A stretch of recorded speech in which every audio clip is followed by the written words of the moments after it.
Chapitre 2. Émilie. Si vous découvrez cette chaîne pour la première fois, abonnez-vous. Nouveaux épisodes chaque mercredi. Émilie Vasseur mangeait la vie comme elle mangeait ses tartines. Vite, avec appétit, sans se demander si elle en était digne. Sandrine l'avait rencontrée en 6e, le jour de la rentrée, parce qu'Émilie s'était assise à côté d'elle sans demander la permission et avait sorti de son sac un paquet de fraises Tagada qu'elle avait posé entre elles deux sur la table, comme une déclaration d'amitié. Sandrine avait pris une fraise. C'était suffisant. Elles étaient amies depuis. Ce qui frappait chez Émilie, ce qui avait toujours frappé Sandrine, même si elle n'aurait pas su le formuler ainsi, c'était l'absence totale de ce petit calcul intérieur que Sandrine faisait, elle, en permanence. Ce calcul qui consistait à évaluer, avant chaque geste, chaque parole, si c'était bien, si c'était assez, si ça allait plaire. Émilie ne calculait pas. Elle parlait, elle riait, elle prenait la dernière part de gâteau sans regarder autour d'elle. Pas par égoïsme, par nature. Elle habitait l'espace qu'elle occupait comme si cet espace lui avait toujours appartenu. Sandrine trouvait ça à la fois magnifique et légèrement incompréhensible, comme un tour de magie dont elle ne voyait pas le truc.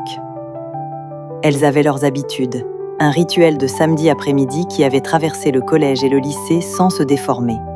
Le marché de la place du Châtelet, où Émilie achetait systématiquement des abricots qu'elle mangeait en marchant, puis la rue de Bourgogne pour regarder les vitrines sans rien acheter, puis le banc derrière la cathédrale pour parler de tout et de rien, jusqu'à ce que le froid ou la faim les renvoie chez l'une ou l'autre. C'était sur ce banc qu'elles avaient résolu la plupart des problèmes du monde, ou du moins les leurs, ceux qui revenaient au même à 15 ans. Un samedi d'octobre, Sandrine avait 13 ans depuis 2 semaines, Romain était déjà parti depuis 1 mois, Émilie mordit dans un abricot et dit, les yeux sur la cathédrale, « Moi, je veux être pâtissière. » Sandrine la regarda. « Pâtissière ? » ?»« Ouais, pâtissière. Je veux faire des éclairs au café et des tartes aux framboises et des trucs avec du caramel dedans. » Elle dit ça avec la même conviction qu'elle aurait mise à annoncer qu'elle allait conquérir le monde. Sandrine chercha dans le visage de son amie le signe d'une hésitation, d'un doute, d'une petite voix intérieure qui lui soufflait « Mais est-ce que c'est bien assez ? Est-ce que ça mérite d'être dit à voix haute ? Est-ce que les gens vont trouver ça sérieux ?» Il n'y avait rien de tout ça. Il y avait juste Émilie qui finissait son abricot et qui regardait la cathédrale en pensant déjà probablement à la recette de ses prochains éclairs. « Et toi ?» demanda Émilie sans se retourner. Sandrine réfléchit. La question lui semblait à la fois simple et immense, comme si on lui avait demandé de soulever quelque chose de très lourd avec l'air de trouver ça normal. « Je sais pas encore. »« T'as le temps ?» Émilie dit ça sans aucune pitié, sans aucun sous-entendu, juste comme un fait. Et pourtant Sandrine rentra chez elle ce soir-là avec l'impression diffuse d'avoir raté quelque chose. Comme si ne pas savoir ce qu'on voulait était déjà, en soi, un léger échec.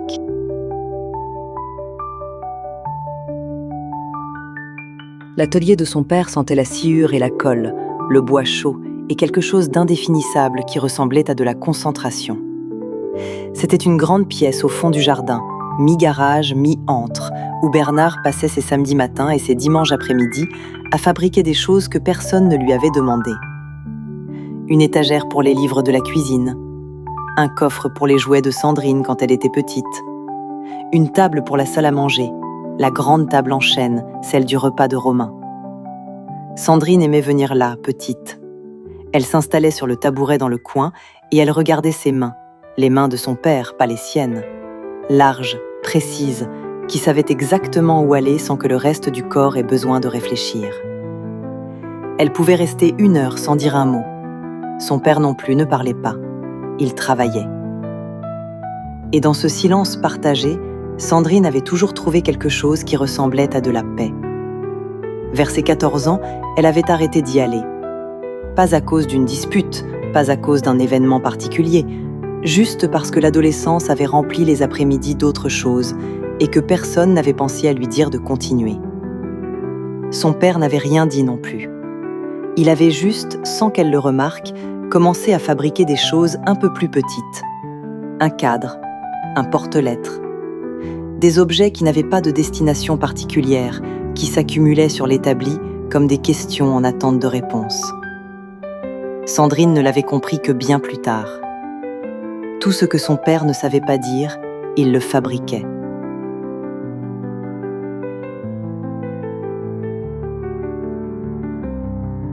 En troisième, Sandrine eut 17 sur 20 en rédaction française. Le professeur, Madame Aubert, lut le devoir de la première de la classe à voix haute. Une fille qui s'appelait Juliette Marchand, pas de lien avec les voisins, et qui avait eu 18. Sandrine écouta la lecture. Le devoir de Juliette était bon, précis, bien construit, avec des transitions propres et un vocabulaire soigné. Elle l'écouta objectivement et elle pensa « Le mien était mieux ». Puis elle pensa « Non, c'est ridicule ». Puis elle pensa « Mais si, quand même ». Ce petit débat intérieur dura toute la fin du cours et une partie de la récréation. Elle n'en parla à personne, pas même à Émilie, qui aurait dit quelque chose comme « Bien sûr que le tien était mieux, Madame Aubert est nulle ». Ce qui n'aurait pas été utile, parce que ce n'était pas une question d'injustice. C'était une question d'autre chose, quelque chose de plus encombrant. C'était la première fois que Sandrine comprenait, dans son corps avant de le formuler dans sa tête, qu'elle aimait écrire. Pas écrire pour l'école. Écrire, poser des mots sur des choses, trouver la phrase exacte qui attrape ce qu'on ressent avant que ça s'échappe. Elle avait cherché pendant 2 heures comment décrire la lumière de juillet dans la salle à manger le soir du départ de Romain. Et quand elle avait trouvé, cette teinte un peu dorée quand le soleil rase les toits et entre oblique par les volets entr'ouverts, elle avait éprouvé quelque chose qui ressemblait à du soulagement. Comme si les mots étaient un endroit où aller. Elle nota 17 sur 20 en haut de sa copie, plia la feuille en 4, la rangea au fond de son cartable et n'y pensa plus. Autour d'elle, il y avait une croyance que personne n'énonçait vraiment, mais que tout le monde partageait, comme une évidence de l'air. Pour avoir un bel avenir, il fallait faire des études sérieuses, des études scientifiques. Médecine, ingénierie, droit à la rigueur, quelque chose avec un titre au bout, quelque chose qu'on pouvait dire à voix haute sans que les gens changent de sujet. La littérature, c'était un passe-temps. La pâtisserie, c'était charmant. Mais ça ne comptait pas de la même façon, et Sandrine le savait sans qu'on le lui ait jamais dit explicitement. De la même façon qu'on sait qu'il ne faut pas chanter à table ou poser ses coudes, par osmose, par accumulation de petits signaux captés depuis l'enfance.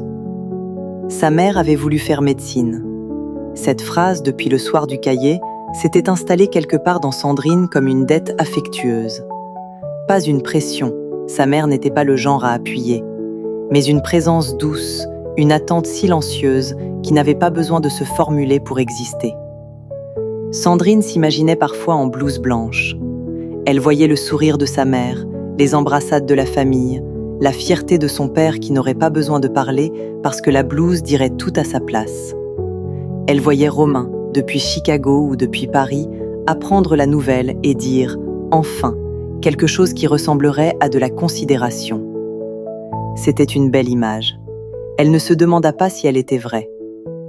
Le dernier été avant le bac, Émilie et Sandrine étaient allongées dans le jardin des parents d'Émilie, sur 2 serviettes de plage, les yeux fermés face au soleil. Il était 4 heures de l'après-midi. Elles ne faisaient rien, elles existaient, c'était suffisant. « Je m'inscris au CAP pâtisserie en septembre », dit Émilie. Sandrine ouvrit un œil. « C'est décidé ?» C'était décidé depuis le banc derrière la cathédrale. Tu te souviens? Les abricots. Sandrine se souvenait. Elle se souvenait aussi de ce qu'elle avait répondu ce jour-là. Je sais pas encore. 4 ans avaient passé. La réponse n'avait pas changé. Mais elle avait appris à ne plus le dire à voix haute, parce qu'à 17 ans, ne pas savoir commençait à ressembler à un problème. « Et toi, médecine, c'est sûr ?» demanda Émilie, les yeux toujours fermés. « Oui », dit Sandrine. Le mot sortit sans effort, propre et net, comme un objet bien rangé. Elle attendit, après l'avoir dit, de ressentir quelque chose qui ressemble à de la conviction. Il y eut juste le soleil sur ses paupières. Et, quelque part dans la maison, la voix de la mère d'Émilie qui appelait pour le goûter. « Viens !» dit Émilie en se levant d'un bond. « Elle a fait des éclairs au café. Je lui ai donné la recette. » Sandrine se leva, suivit son amie vers la maison, vers la cuisine qui sentait le beurre et le chocolat chaud, vers cette légèreté qu'Émilie portait partout avec elle, comme un don naturel qu'elle ne savait pas qu'elle avait. À la porte, elle s'arrêta une seconde, se retourna vers les 2 serviettes abandonnées sur l'herbe, les formes qu'elles avaient laissées dans la pelouse, 2 silhouettes creuses, 2 absences en forme de corps. Elle pensa au cahier blanc, sous son oreiller depuis 6 ans. Puis elle entra.